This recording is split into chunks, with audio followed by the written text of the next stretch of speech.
Welcome back, ladies and gentlemen, to Stefanone's Soapbox. I'm your host, Milo Perrone, and today we're talking about what does it really mean to be an American these days. It seems like we all have different definitions of what it truly means to be an American. Some would argue it's a matter of race and what language you speak, where others would classify it as how possible it is to go into a gun store and simply walk out with a rifle. Seriously, what is an American?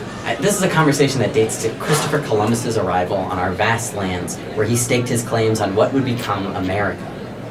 We all know how the story goes. Our buddy Columbus arrives and makes friends with the Native Americans, and then they all live happily ever after and celebrate Thanksgiving every year. If only it really went that sweet, right?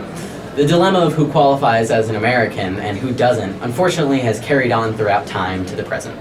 Within the slew of executive orders, President Trump signed an order stating that birthright citizenship will be eliminated in the United States. Now, you may ask yourself, well, what does that mean? Unfortunately, we're just as confused as everyone else on where this hypothetical line is drawn. The buzz all around America these days as we welcome the president back into office is astounding. As we get into the emperor's new groove, there have been quite the changes taking place. This photo surfaced on Twitter shortly after the Trump administration began their mass deportation efforts. I know, that picture is quite the statement, but it is the truthful reality of America today. It seems even those who are dedicated to the cause may be the ones who end up suffering. According to the Constitution, all persons born or naturalized in the United States and subjected to jurisdiction thereof are citizens of the United States. Simply put, if you're born on U.S. soil, you're a U.S. citizen. And an individual who's not born on U.S. soil could also be granted citizenship after legal processing. However, President Trump has disagreed, because apparently you aren't a citizen even if you are born on U.S. soil. Matter of fact, even if you're Native American.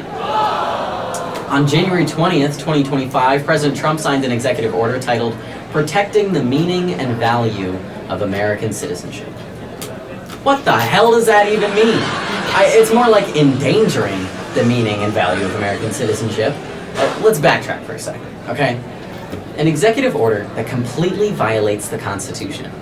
To my understanding, an executive order does not mean the president can make whatever illegal whenever he pleases. That's almost the opposite of what a democracy is, or why we have checks and balances. It sometimes feels like the president is playing a game of chicken with the American people.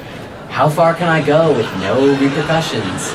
It's like having an older sibling that instigates you, except this isn't an argument in mom's kitchen, this is a discussion of national law for one of the most powerful countries in the world.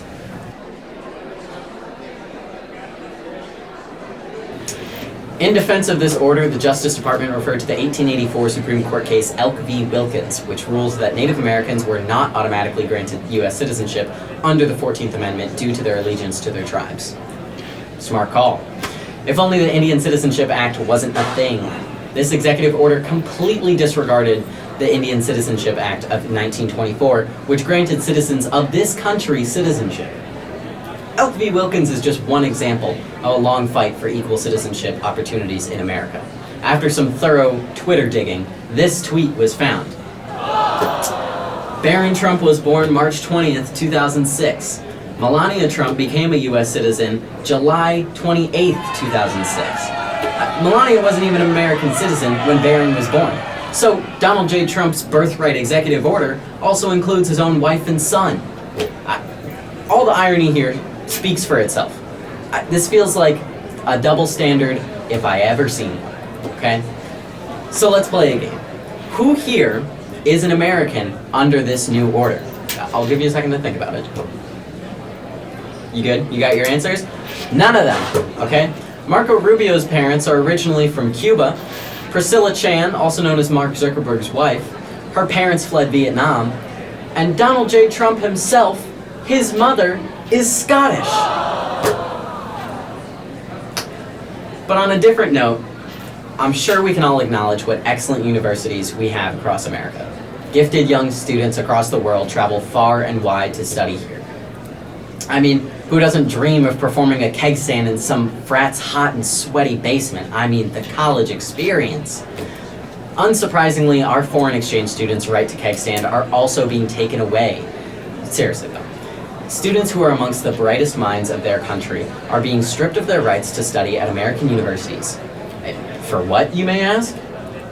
Protesting. Can this be true? I mean, an exchange student in jeopardy of losing his green card because he participated in a protest? It's almost like the right to protest is a First Amendment right. Or at least I thought so. At least it has been since, 1791? America, we have to ask ourselves, where is the line drawn? How many constitutional rights have to be plowed over for there to be an uproar? I mean, this is maddening. At what point does the Constitution no longer outweigh an executive order? We need to start questioning, and we need to start right now. So, we are still left with this unanswerable question of what truly is an American. According to new laws, where you're born makes no difference in the matter.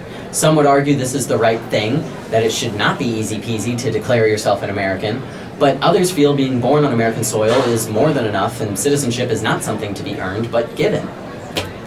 The truth is, what makes an American is completely person-specific.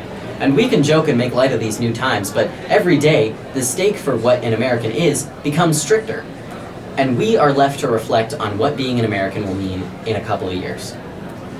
My standards, I need to see your keg stand to decide how American you truly are.